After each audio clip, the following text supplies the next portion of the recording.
Alright guys, so this is a video showing the bearing upgrades, the ball bearing upgrade to the Sumo Micro Crawler. What I'm doing is I'm trying to show you guys where the bearings go and what sizes you're going to need to be able to complete your whole Sumo upgrade to ball bearings. You're going to need a total of 23 bearings, all different sizes, and as of today I do not think anybody's selling a kit where they include all of them. Hint, hint, you can use this information to make a kit and make some money off of it. I'm too lazy to do that myself, but there is a chance for you guys to make some money. Nobody else is doing it. So anyways, this right here is the list of bearing sizes and where they go. Now, this is the amount of bearings you're going to need of each kind. These I have separate, but they're the same size, 3 by 6 by 2.5. The reason they're separate is because they're for different places, so I wanted you guys to be sure of what you were doing and where you were going to put them. Anyways, this is the format in which you're going to be looking for these bearings. I found them all on eBay. I found them cheaper, and you can find them from the Losi brand, most of them. But I suggest you get them from some other vendor. Just eBay vendors are fine. I mean, they're metal ball bearings. They're not going to be different from what Losi's selling you. The only difference is Losi sells them for a lot more because they're name brand. So if you want to go that way and spend more money, go ahead and do so. But I decided not to do it myself. Format you're going to put it is going to be inside diameter, outside diameter, which I just put a D because, come on, you get it. And the width of the bearing itself. That's the names of where they go. You might want to print out this picture. Anyways, this little star right here is just to tell you that this size right here, which you're going to need 2 of, is going to be a shim that I'll show you later, which I included to the design myself. The Sumo Crawler does not bring that shim. That shim is something that I decided to put in there, and it actually works quite well, and I'll show you why. Now, this is a mess, but that is just to show you where everything goes. We're going to start with item number 1, which is 4 bearings to the small axle shafts, which are these tiny little shafts, which if anybody has ever taken your Sumo apart, you've seen that this is just ridiculously small. But for those, you will need these equally ridiculous bearings. They're super tiny. Now the way these bearings go is right here on the corner of the axle housings. Goes one there and then one on this side, one on each end. Now that stabilizes this little rod. This is where it connects to the differential. This is where it connects to your actual hubs.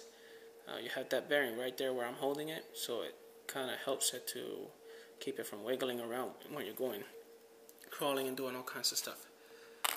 That's the first one. Now the second one, which you'll need 2 of, is the differential pinion gear, which is this guy right here. That pinion gear is the gear that's going to be turning your main gear in the differential. That's the main, and then the pinion goes in that hole right there, which connects to your shaft that comes from your transfer case. This is the shaft itself.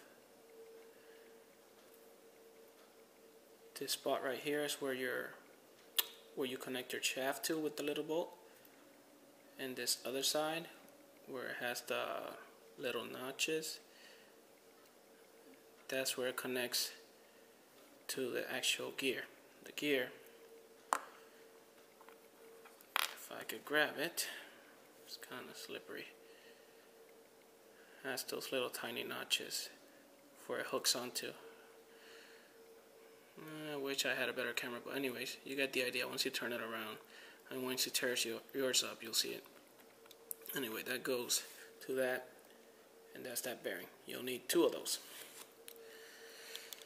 Number 3, transfer case main gear. We go to the transfer case. That's what that is. Connection to the motor. This is what I call the transfer case main gear. This gear is the one that has a shaft that runs through it. It's at the bottom of your transfer case, and both the drive shafts connect to it, one on each side. That bearing that you see on both sides, that is the bearing that you'll need, which is 4 millimeters inside diameter, 7 outside diameter, and 2.5 of the width. Now, number 4 is the differential main gear. Now, here's where it gets kind of funny. This is the differential main gear. Now, you have 2 bearings on it, as you can see. Those 2 bearings, one on each side, are going to be 4 by 8 by 3.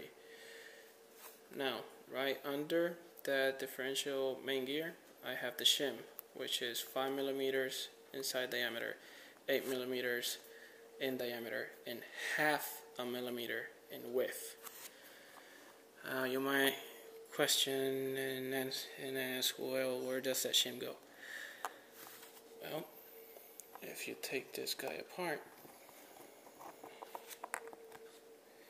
you will see that that's where the shim is.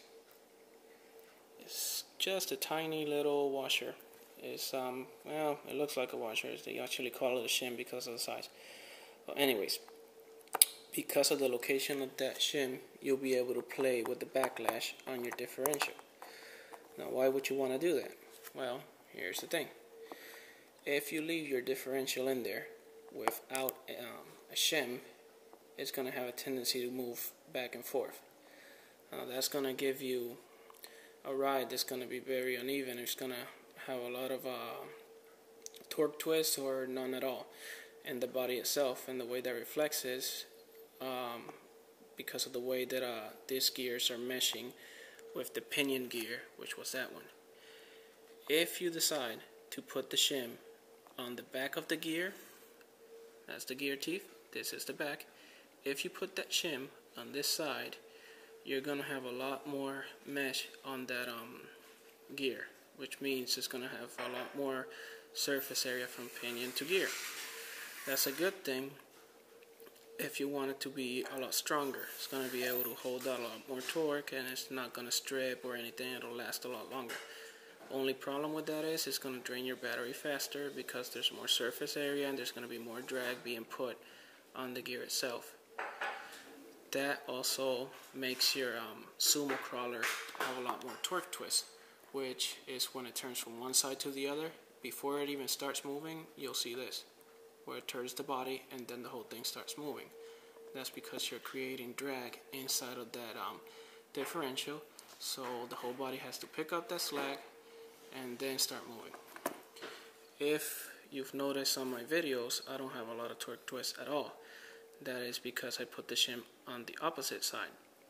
If you put the shim on this side, it's going to give the gear a little bit more play, which for some of you might not be a good thing, because that little bit of play is going to cause your wheels to move a little bit before the motor engages, which if you're in a hill or something on a grade and then you come over to the other side and you don't put the throttle, it's going to make the whole rig kind of slide forward without you wanting it to. In other words, your wheels are going to be kind of loose before they stop because of the motor drag. It doesn't bother me because I'm used to driving it that way and it doesn't affect me. But if you want more control to where your rig is going to stop when you want it to stop, then you want to put it behind here. Yes, it's going to drain your battery faster, but it's going to give you a lot more precision when you're trying to crawl difficult situations.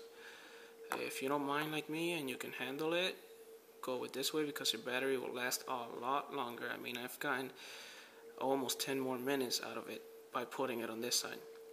Plus, it's able to move faster because it's not draining the power of the motor on the mesh itself. So that is the reason for that shim. The Sumo doesn't bring it from the factory. I guess they decided they didn't want to put it in there, but you can do a lot of tuning with that little guy right there. Like I said, more control, more speed, less battery time, more battery time. Enough of that. That goes there. Now, we already talked about the shim. Right here, main motor pinion gear.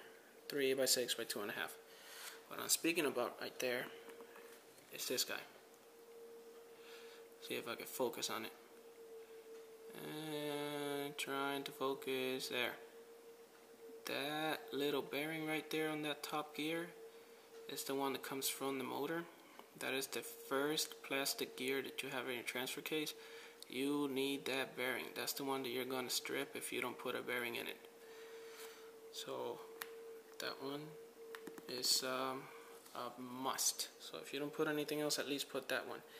The good thing about it is you need one, but you also need 8 of those for the C-hubs, which is these guys right here.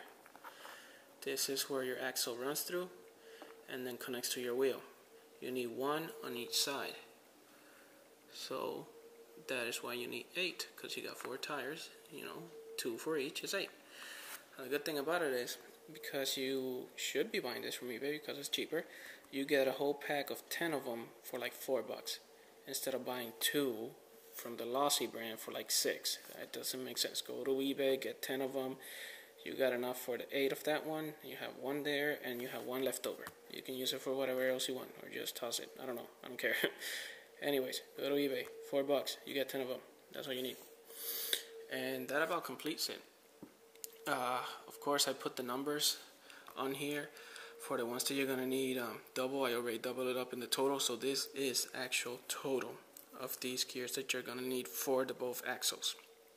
Don't try to do double this number because you don't need it. That is already factored in the number. That is every single bearing you're gonna need for that front and the rear axle and the transfer case. Total of 23 bearings, all different sizes and shapes. And just in case you're wondering where the heck did he get the measurements, this is what I use. This is a digital caliper, and that's what I measured everything with, so it's pretty darn accurate to what it is, and everything fit perfectly. Now, last thing, the person that asked me about the bearings also asked me about what servo I was using for steering. I'm using Tower Pro MG90 servos. They're Metal Gear servos. They're on the cheaper side. You can get Savox for like $20-some, and they're ridiculously powerful. But I would go with Tower Pro because the rig is not that heavy, and you don't need that much power to move it. But like I said, never had any trouble with these guys. They're never broken. They are pretty strong. They move wherever I tell them to move. They move the whole rig when we're in a buying situation. And you also asked me about what servos I use for my winch. I actually used the factory servos that came from the Sumo Crawler. I took them out. They were plastic gear, but they're alright for the winch because they're strong enough and they didn't strip. But if you wanted to go crazy, you could use one of these and that thing will never break on you. Anyways, this video is kind of long as it is already, so I'm going to cut it. Just so you guys have this for future reference. That is the list of bearings you're going to need. I'm going to try and stop it here, so if you want to pause the video to get the information from this sheet, you're more than welcome to do so. So hope this helps you guys out.